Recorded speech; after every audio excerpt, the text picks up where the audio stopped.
우리는 지난주 광야로 나아가자라는 말씀으로 하나님의 부르심 앞에 순종의 발걸음을 떼었습니다.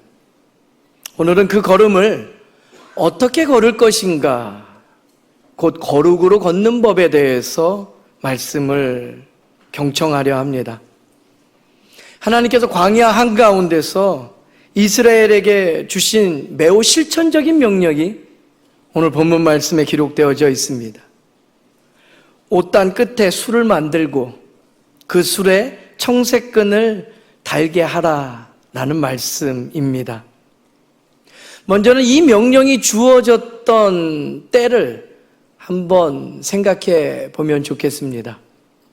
우리가 지금 민수기 15장의 중간의 말씀을 마주하고 있는데요. 그 앞선 민수기 13장과 14장의 말씀에 보게 되면 가데스 바네아에서 이스라엘 백성들이 정탐꾼을 보낸 후에 불신의 보고를 받게 되지요. 그리고 이어지는 15장의 상반부에 보게 되면 심지어 안식일을 범한 사건에 대한 기록이 나옴을 보게 됩니다. 무너진 기억, 흐트러진 순종을 다시 세우기 위해서 하나님께서 보면 기억하고, 기억하면 순종하고, 순종하면 거룩하게 된다라는 그 길을 지금 이스라엘 백성들과 오늘 저와 여러분에게 제시해 주고 있습니다. 오늘 본문에 등장하는 옷 끝단에 달린 술은요, 제가 원어를 잘 언급하지는 않습니다만 히브리어 치치트라는 단어입니다. 그 단어의 의미는 도단한 것, 꽃술이라는 의미를 가지고 있는데 뭔가 두드러졌다라는 의미를 갖고 있다라는 거지요. 그 하나님께서 명령하신 옷 끝에 다는 술은 눈에 띄는 기억장치에 대한 이야기입니다.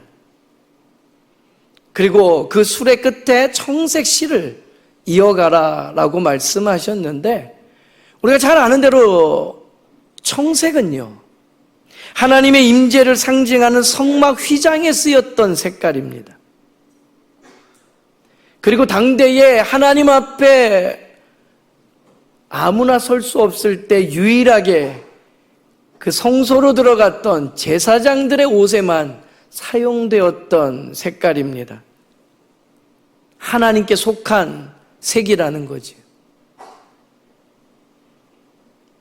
다시 말하면 옷의 끝에 술을 달고 그 술에 청색 끈을 이어가라는 이야기는 레위인만 거룩하다라는 것에서 이제는 온 백성이 제사장 나라 되었다라는 것을 알려주는 상징이라는 겁니다. 한 가지 유념해야 될 것은 이 옷 끝에 단 술이요, 어떤 주술적인 능력을 가지고 있다고 생각하면 안 된다라는 거죠. 그저 기억을 깨우는 표지입니다. 우리가 잊어버렸던 것들을 상기시키는 표식이라는 의미입니다. 오늘 본문의 말씀을 통해 보자면 마음과 눈의 음행을 막는 울타리가 이 술이요, 끝에 단 청색 실이라는 겁니다. 오늘 본문 말씀으로 조금 더 깊이 들어가서 하나님께서 우리에게 주시는 세 가지 음성을 듣기 원합니다. 첫 번째는 구별됨에 대한 이야기입니다. 거룩은 다르게 사는 용기입니다. 오늘 본문의 마지막 절인 40절 말씀부터 우리 받들어 함께 읽도록 하겠습니다. 그리하여 너희가 내 모든 계명을 기억하고 행하면 너희 하나님 앞에 거룩하리라. 아멘. 하나님께서 세상과 다르게 살아가라 라고 명령하십니다. 그런데 우리가 주의할 것은 이 거룩은 다르게가 목적이 아니라는 겁니다. 왜 다르게 살라고 말씀하십니까? 하나님 편에 속했기 때문이라는 거예요. 거룩은 구별하는 겁니다. 예수 그리스도의 십자가의 보혈로 구원받은 자답게 사는 법에 대한 이야기입니다. 하나님의 백성으로 살아가는 것에 대한 차이를 이야기하는 겁니다. 그러니까 세상과 다르게 살아라, 거룩하게 살아라 라는 이야기는 너의 전적인 소속이 어디에 있느냐라는 질문 앞에 답하라 라는 거죠. 출애굽기 19장 6절 말씀의 상반절을 보면요, 너희가 내게 대하여 제사장 나라가 되고 거룩한 백성이 되리라. 하나님은 그렇게 이스라엘 백성들을, 그리고 오늘 예배하는 영적인 이스라엘 저와 여러분을 부르셨습니다. 제사장 나라답게, 거룩한 백성답게 사는 것에 대한 이야기입니다. 레위기 11장의 말씀에 보면 하나님께서 내가 거룩하니 너희도 거룩하라 라고 명령하시지. 신약에 보면 이 언약을 이어서 베드로전서 1장 15절 말씀입니다. 오직 너희를 부르신 거룩한 이처럼 너희도 모든 행실에 거룩한 자가 되라 라고 또 말씀해 주십니다. 하나님께서 거룩하시기에 우리도 거룩해야 된다라는 거예요.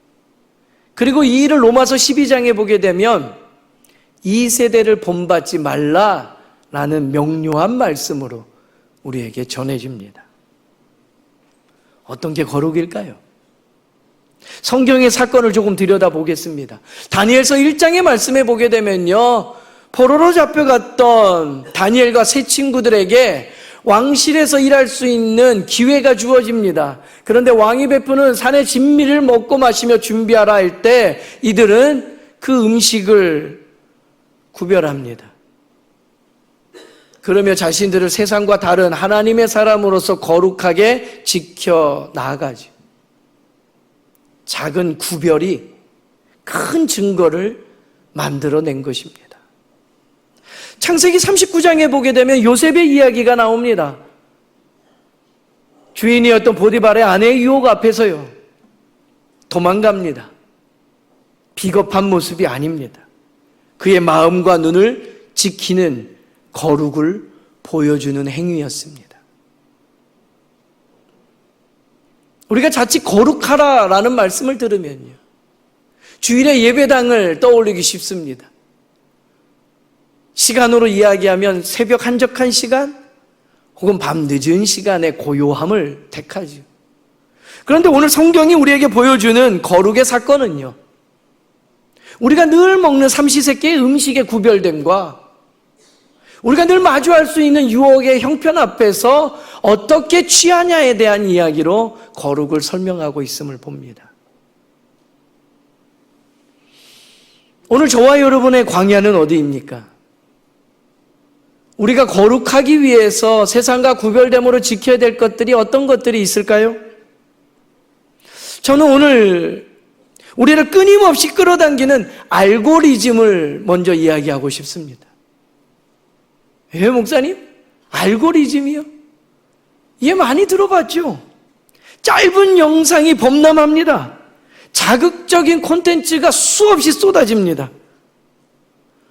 안 보려고 했는데 잠시 눈을 두면 시간 가는 줄 모르고 빠져듭니다. 어떤 분들은 얘기해요. 내가 보려고 했던 게 아닌데 자꾸 뜬다고요. 세상은 어쩌면 우리의 관심을 이렇게 잘 알까요?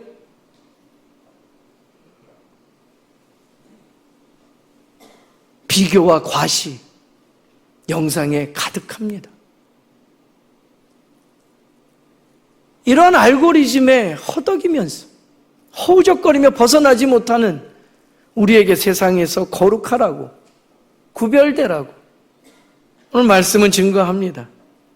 본문의 39절의 하반절 말씀을 보면 이와 같이 우리에게 권면합니다. 너희를 방종하게 하는 자신의 마음과 눈의 욕심을 따라 음행하지 않게 하기 위함이라. 그 옷 끝단에 술을 달고 청색 끈을 이으면서 그걸 볼 때마다 내가 하나님께 속한 사람임을 깨달으라는 거예요. 내 눈의 시선을 빼앗기고 내 마음을 흔들면서 유혹을 받는 그 자리에서 우리가 벗어날 수 있는 장치를 마련하라는 거예요. 목사님, 저 그렇게 음행하지 않았습니다. 손살에 칠지 모르겠습니다.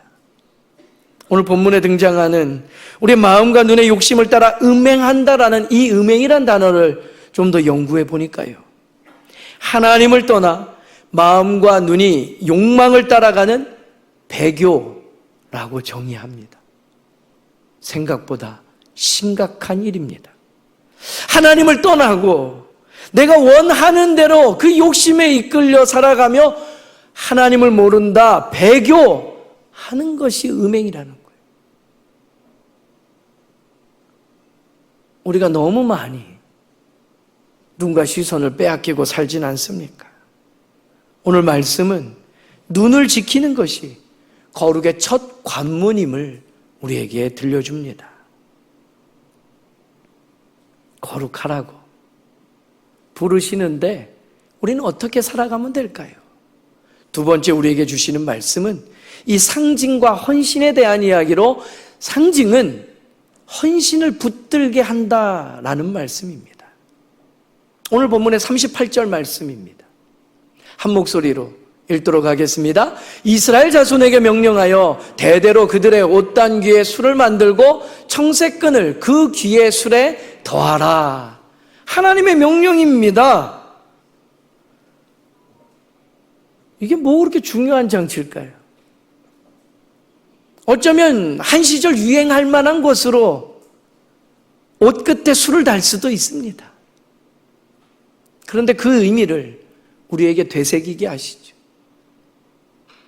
조금 전 말씀드린 대로 이 청색이라는 것은 하나님의 임재를 상징하는 성막과 예배의 자리로 나아갈 수 있는 은혜를 입은 제사장만이 사용하는 색이었는데, 하나님께서 그 색을 온 백성의 옷단까지 내려오게 하시면서 레위인에 구별된 그 거룩이 온 백성의 전체의 소명이 되게 만드시는 사건입니다. 신명기 6장의 말씀을 기억하십니까? 말씀을 표로 삼으라고 말씀하셨어요. 그래서 손과 미간에 그리고 문설주에 붙여서 우리의 삶의 리듬에 하나님의 말씀이 있게 하셨죠.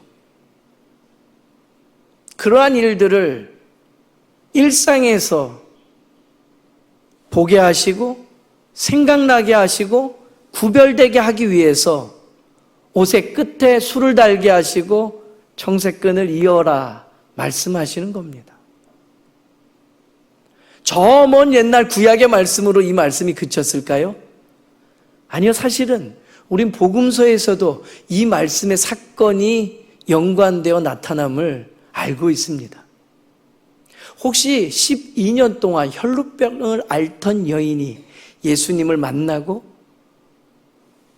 치유받았던 사건을 기억하십니까? 그때 그 기적이, 그 은혜가 어떻게 임했죠? 마태복음 9장 20절 말씀입니다. 한 목소리로 읽겠습니다. 12해 동안이나 혈루증으로 앓는 여자가 예수의 뒤로 와서 그 겉옷 가를 만지니. 신약 성경이 기록된 헬라어를 보면 그 겉옷의 가가 오늘 구약의 히브리어 치치트, 이 옷술입니다. 그러고 보니 우리가 복음서의 말씀을 막연히 상상하며 지냈지요. 12해를 혈루증 앓던 여인이 예수님께로 다가간 사건 우리는 잘 알고 있습니다. 예수님의 옷가를 만지며 치유받았다는 것도 알고 있습니다. 어디를 만졌다고 생각하셨나요?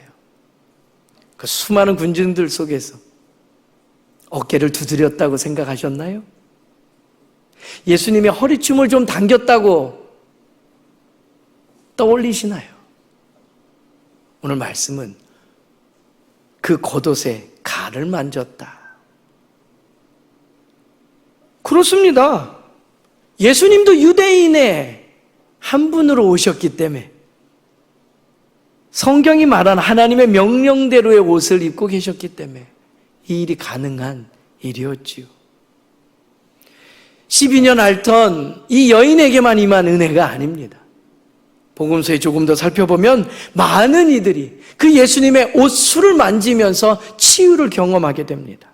마태복음 14장 36절의 말씀입니다. 조금 길지만 우리 한 목소리로 마주하며 읽도록 하겠습니다. 그곳 사람들이 예수이신 줄을 알고 그 근방에 두루 통지하여 모든 병든 자를 예수께 데리고 와서 다만 예수의 옷자락에라도 손을 대게 하시기를 간구하니 손을 대는 자는 다 나음을 얻으니라. 아멘.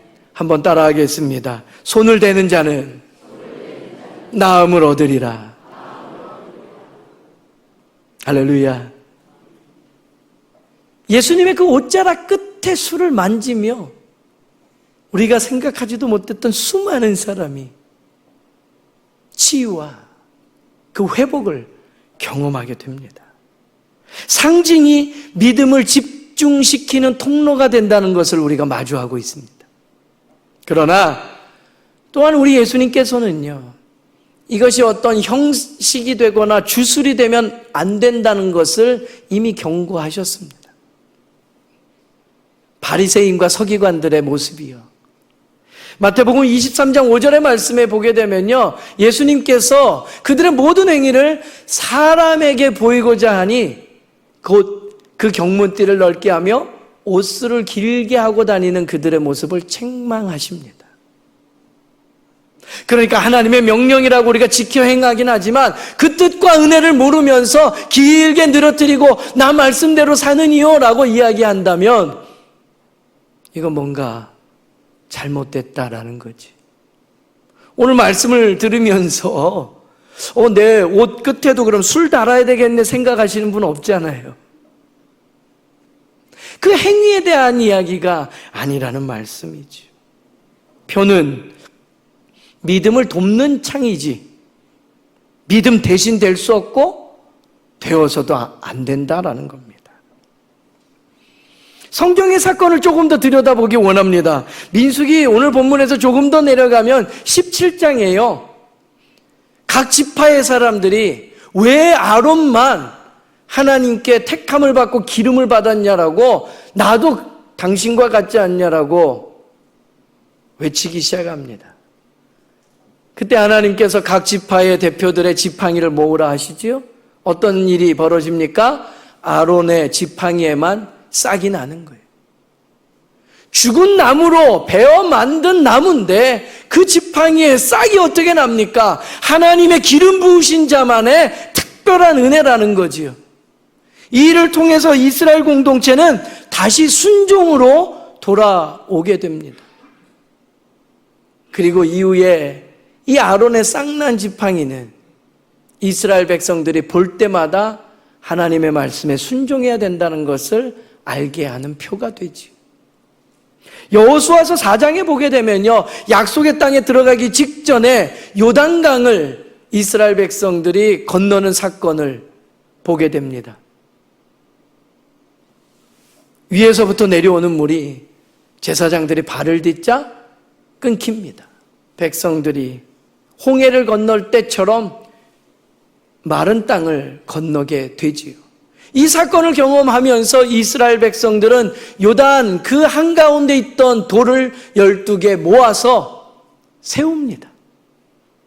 그리고 후대에 이 돌들이 뭘까 특이해 보인다라고 묻는 후손들에게 하나님께서 어떤 역사를 이루셨는지를 교훈에 가르쳐주는 상징으로 삼지요. 오늘 우리의 영적인 표는 무엇이 있습니까? 어쩌면 여러분 각자의 집에 놓여있는 책상 위에 작은 십자가가 그 은혜를 상징할 수도 있습니다. 할아버지 때부터 손에 들고 다니던 낡은 종이 성경이 그 은혜가 무엇인지를 우리에게 들려주기도 하지요.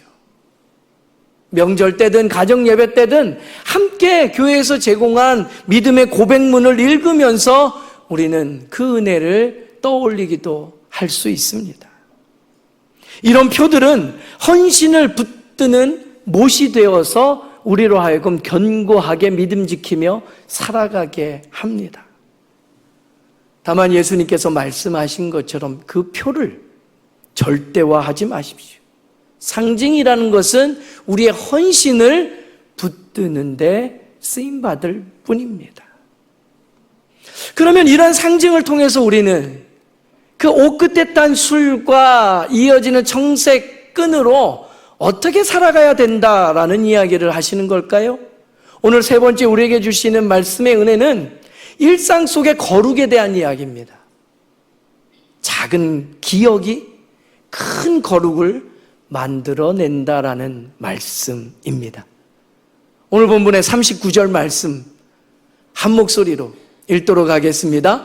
이 술은 너희가 보고 여호와의 모든 계명을 기억하여 준행하고 너희를 방종하게 하는 자신의 마음과 눈의 욕심을 따라 음행하지 않게 하기 위함이라. 아멘. 우리의 믿음의 길을 견고하게 하고 벗어나지 않게 하는 장치로 하나님께서 이런 것들을 두라고 명령하신 겁니다. 기억하기 위해서 필요한 거라고요. 이 기억하다라는 단어는요, 단순한 회상에 대한 이야기가 아닙니다. 언약을 되살려 행동으로 옮기는 믿음에 관한 이야기입니다. 십계명을 떠올려 보십시오. 안식일을 기억하여 거룩하게 하라. 기억하는 것이 시작입니다. 예수님께서 잡히시기 전날 밤 제자들과의 만찬을 통해서 뭐라고 말씀하십니까? 나를 기억하여 이것들을 행하라. 그러니 우리가 성찬에 임할 때는 떡과 마시는 잔은 주님을 기억하며 시작하는 믿음의 행위이기에 세상의 어떤 음식하고는 다른 거란 이야기죠. 거룩은 큰 결단 한 번이 아니라 우리의 일상 속에서 작은 기억의 반복으로 자라나는 것. 그래서 결국은 그 시간 속에서 하나님을 닮아갈 만큼 성장하는 것에 관한 이야기입니다. 성경의 사건을 한 가지 더 들어 설명하려고 합니다. 느헤미야서를 우리 반포교회는 잘 압니다. 포로로 잡혀가면서 버려진 고향 땅에 무너진 성벽이요.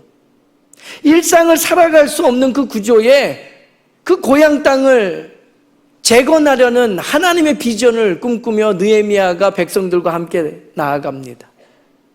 몇 번이고 실패하였던 일인데 이제 52일 만에 한마음 한뜻이 되어 그들의 안전을 책임지는 성벽을 재건합니다. 할렐루야. 그리고 그 백성이 무엇을 합니까? 하나님을 예배해요. 예배한 것으로 그들의 모든 것이 끝났을까요? 아니요. 느헤미야서의 마지막 장인 13장의 말씀을 읽으면요, 예배로 하나님의 임재를 경험한 그 백성들이요, 세 가지 소소한 일들을 합니다. 혼인은 이렇게 해야 된다. 안식일은 이렇게 지켜야 된다. 성전의 봉사는 이렇게 저렇게 해야 된다. 무슨 이야기입니까? 작은 규례를 만들며 다시 세우는 일을 통해서 공동체의 새로움을 시작할 수 있었더라라는 거예요. 우리의 일상이 그렇게 중요합니다. 오늘 예배를 통해 은혜를 받고 하나님의 말씀이 말하는 바를 받고 저문을 열고 나아간다면 이제 무엇을 해야 될지에 대한 고민이 우리 안에 일어나길 바랍니다. 권면하기는 이제는 우리의 디지털 치치트, 그 옷 끝에 술을 달아보면 좋겠습니다. 무엇이 있을까요? 집안 어느 한 구석에서 내가 은혜 받고 말씀 읽고 기도할 수 있는 자리에 작은 십자가 놓는 일부터 시작할 수 있을 것 같아요. 여러분이 어느 한순간도 내려놓지 못하는 그 핸드폰의 배경화면에 은혜 받은 말씀과 나를 살게 하는 그 말씀 한 구절을 기록해 놓으면 어떨까요? 현관에 이 한 달 우리에게 주시는 달력에 붙은 그 말씀 카드를 한 장 붙이면서 들어가도 읽고 나와도 읽고 들어가도 복을 받고 나와도 복을 받는 은혜를 누리면 어떨까요? 여러분의 매일 아침을 깨우는 알람이요, 그 알람의 제목들도 넣을 수 있더라고요. 은혜의 시작 어떨까요? 능력의 말씀으로. 그럼 그 알람이 울릴 때마다 우리 하나님을 기억하는 장치를 마련하는 거예요. 그리고 오늘 두 가지 더 도전하길 원합니다. 한 가지는 이 주일을 맞이하기 위한 주일 전야, 토요일 밤에요. 잠자리에 들기 전 1시간 미디어 금식을 요청합니다.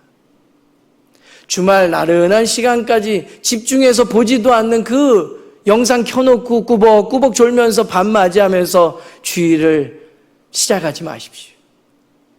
의지적으로, 의도적으로 이번 주 토요일부터는 저녁에 1시간 그 잔상이 남는 영상 보지 마시고 주일의 예배를 사모함으로 시작할 수 있으면 어떨까? 그 미디어 금식을 권면합니다.